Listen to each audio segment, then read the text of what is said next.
Hello నమస్తే, నేను journalist YNR. Tenali assembly నియోజకవర్గం తెలుగుదేశం జనసేన పొత్తు ప్రకటన తరువాత చాలామంది చర్చ తెనాలిలో ఎవరు పోటీ చేస్తారు అని. ఈ యాంబిక్విటీకి నాదెండ్ల మనోహర్ తెరదించారు, పవన్ కళ్యాణ్ తెరదించారు. జనసేన పోటీ చేస్తుందంటూ చెప్పారు.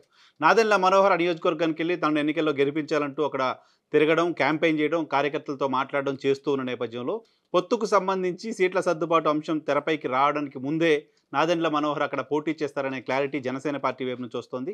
సేమ్ టైం అటు తెలుగుదేశం పార్టీకి సంబంధించిన సీనియర్ నేత మాజీ మంత్రి ఆలపాటి రాజా కూడా ఆ నియోజకవర్గ కేంద్రంగా కార్యక్రమాలు చేసుకుంటూ వస్తున్నారు. ఆయన అక్కడ పోటీ చేస్తారు అంటూ పోటీ చేయడానికి సంబంధించిన ఏర్పాటు చేసుకుంటున్నారు. గతంలో అక్కడ నుంచి ప్రాతినిధ్యం వహించారు. సో ఈసారి కూడా అక్కడ ఎన్నికల్లో గెలవడానికి సంబంధించి అక్కడ పని చేసుకుంటూ వస్తున్నారు. సో ఇద్దరు యాక్టివ్ లీడర్స్ ఉన్న నియోజకవర్గం, అటు జనసేన ఇటు తెలుగుదేశం పార్టీకి అలా ఉన్న నియోజకవర్గాల జాబితాలో తెనాలి మొదటి స్థానంలో ఉంటుంది. సో తెనాలిలో పోటీకి సంబంధించి తెలుగుదేశం పార్టీ కూడా ఇంకా ఆశలు వదులుకోలేదు. తెనాలిలో కార్యక్రమాలు ఇంకా నిర్వహిస్తూనే ఉన్నారు ఆలపాటి రాజా. సో అక్కడ తామే పోటీ చేస్తామనే ప్రకటన చేస్తూనే ఉన్నారు. స్థానిక నాయకత్వం కూడా ఆయనే పోటీ చేయాలని కోరుకుంటూ వస్తున్నారు. సో ఖచ్చితంగా వాళ్ళిద్దరిలో ఒక్కలే పోటీ చేసే అవకాశం ఉంది పొత్తుంది కాబట్టి. మిగతా వాళ్ళు ఇద్దరు రెండు పార్టీల నుంచి పోటీ చేసే అవకాశం ఏమాత్రం కూడా లేదు. అక్కడ జనసేనకు సీట్ ఇవ్వాల్సి వస్తే ఆలపాటి రాజాని ఎక్కడ అకామిడేట్ చేయాలనే ఆలోచన కూడా తెలుగుదేశం పార్టీ నాయకత్వంలో జరుగుతున్నట్టుగా వార్తలు వస్తున్నాయి. సో దీన్ని అదునుగా తీసుకుని ఈ ఈక్వేషన్లో వచ్చే ఎన్నికల్లో గెలవటం ఎలా అనే దానిపైన అక్కడ వైసీపీ ఒక కొత్త స్కెచ్ వేస్తోంది. ఈ ముగ్గురు నాయకులు ప్రస్తుతం సిట్టింగ్ ఎమ్మెల్యేగా ఉన్న శివకుమార్ కావచ్చు, నాదెండ్ల మనోహర్ కావచ్చు, ఆలపాటి రాజా కావచ్చు, వీళ్ళు ముగ్గురు ఒకే సామాజిక వర్గానికి సంబంధించిన వాళ్ళు. నాదెండ్ల మనోహర్ గతంలో ఇక్కడ నుంచి ఎమ్మెల్యేగా విజయం సాధించినప్పటికీ నాదెండ్ల మనోహర్కి అక్కడ క్యాడర్తో అంత కార్డియల్ రిలేషన్ ఉండదు అనేది నియోజకవర్గంలో పార్టీ క్యాడర్ కూడా చెప్పే మాట. ఆయన కొంత రిజర్వ్డ్గా ఉంటారు. స్పీకర్గా ఉన్నప్పుడు కావచ్చు, ఆ తర్వాత కావచ్చు, క్యాడర్తో కొంత రిజర్వ్డ్గా ఉంటారు. ఈజీ మూవింగ్ కాదు. సో ద్వితీయ శ్రేణి నాయకత్వానికి అక్కడ అందుబాటులో ఉండే పరిస్థితి ఉండదు అంటూ ఆ పార్టీకి సంబంధించిన నాయకులు కూడా చెప్తూ ఉంటారు. పైగా జనసేనలో చాలా యాక్టివ్గా నెంబర్ 2 పొజిషన్లో ఆయన ఉన్న నేపథ్యంలో, పార్టీకి సంబంధించిన మిగతా కార్యక్రమాలు బాధ్యతలు ఉన్న నేపథ్యంలో ఆయన నియోజకవర్గంలో పార్టీ క్యాడర్కి, పార్టీ నాయకత్వానికి అందుబాటులో ఉండే పరిస్థితి చాలా తక్కువగా ఉంటుంది అనే చర్చ నియోజకవర్గంలో ఉంది. అదే సమయంలో ఆలపాటి రాజా ఇక్కడ పోటీ చేయకుండా వేరే నియోజకవర్గానికి వెళ్ళే పరిస్థితి ఉంటే తెలుగుదేశం పార్టీ క్యాడర్ అంతా జనసేన కోసం పనిచేసే పరిస్థితి ఉంటుందా అనే దానిపైన అనుమానంతో వైఎస్ఆర్ కాంగ్రెస్ పార్టీ అక్కడ ఒక కొత్త స్ట్రాటజీని అమలు చేస్తోంది. రాజా గారు ఇక్కడ ఉండరు, మనోహర్ గెలిచినా మీకు అందుబాటులో ఉండరు, నేను మీ సామాజిక వర్గమే, నన్ను గెలిపించండి, నేను మీకు అందుబాటులో ఉంటాను అంటూ వైఎస్ఆర్ కాంగ్రెస్ పార్టీ ఎమ్మెల్యే అక్కడ ఒక కొత్త క్యాంపెయిన్కి శ్రీకారం చుట్టారు. ఇంటర్నల్గా రెండు పార్టీలకు, అటు జనసేన తెలుగుదేశం పార్టీలకు సంబంధించిన నాయకులతో మంతనాలు చేస్తున్నారు. రాష్ట్రంలో ఏ ప్రభుత్వం ఏర్పడుతుంది, ఏంటి, జగన్మోహన్ రెడ్డి గారితో మీకు ఏమైనా ఇబ్బందులు ఉంటే వాటిని పక్కన పెట్టేసేయండి.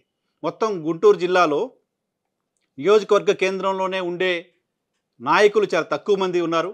అలా లోకల్ శివన్నగా నేను మీకు అందుబాటులో ఉంటాను, నేను మీకు ఎప్పుడు ఏ సమస్య ఉన్నా నియోజకవర్గంలోనే ఉంటాను, విజయవాడకో హైదరాబాద్కో పరిమితమయ్యే నాయకుడిని కాదు, మీకు ఇక్కడ అందుబాటులో ఉంటాను కాబట్టి ఇక్కడ నన్ను మాత్రమే చూసి ఓటేయండి, నన్ను చూసి ఓటేయండి, నన్ను గెలిపించండి, నాతో పనులు చేయించుకోండి.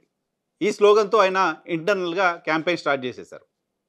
సో జనసేన టీడీపీలో ఏ ఒక్కరు పోటీ చేయాల్సి వచ్చినా ఇప్పుడు జనసేన పార్టీకి సంబంధించిన క్యాడర్ కూడా ఆ స్థానాన్ని తెలుగుదేశం పార్టీకి ఇస్తే జనసేన క్యాడర్ పూర్తి స్థాయిలో పనిచేసే అవకాశం ఉంటుందేమో, కానీ జనసేనకు ఆ స్థానాన్ని ఇస్తే అంత హార్ట్ఫుల్గా ఆ స్థాయిలో తెలుగుదేశం పార్టీ క్యాడర్ జనసేనకు పని చేయకపోవచ్చు లాంటి ఒక చర్చ నియోజకవర్గంలో ఉన్న నేపథ్యంలో వాళ్ళందరినీ తమ వైపు తిప్పుకోవడం కోసం, వాళ్ళ ఓటింగ్ కూడా తమ వైపు తెచ్చుకోవడం కోసం శివకుమార్ ప్రయత్నాలు చేస్తున్నట్లుగా వార్తలు వస్తున్నాయి. కొంతమందితో ఇంటర్నల్గా మాట్లాడుతున్నట్లుగా, ఇంటర్నేషనల్గా సమావేశాలు పెడుతున్నట్లుగా వార్తలు వస్తున్నాయి. నిజానికి గడిచిన ఎన్నికల్లో 8,000 నుంచి 10,000 మెజారిటీతో ఆయన అక్కడ విజయం సాధించారు వైఎస్ఆర్ కాంగ్రెస్ పార్టీ. కానీ ఆ నియోజకవర్గంలో జనసేనకు దాదాపు 29,000కు పైగా ఓట్లు వచ్చాయి. జనసేన టీడీపీ కలిసి పోటీ చేస్తే 20,000 పైగానే ఓట్లు వైఎస్ఆర్ కాంగ్రెస్ పార్టీ అభ్యర్థి కంటే ఎక్కువ ఉంటాయి. సో టీడీపీ జనసేన విడిగా పోటీ చేయడం వల్ల వైఎస్ఆర్ కాంగ్రెస్ పార్టీకి అడ్వాంటేజ్ కలిగించిన నియోజకవర్గం తెనాలి నియోజకవర్గం.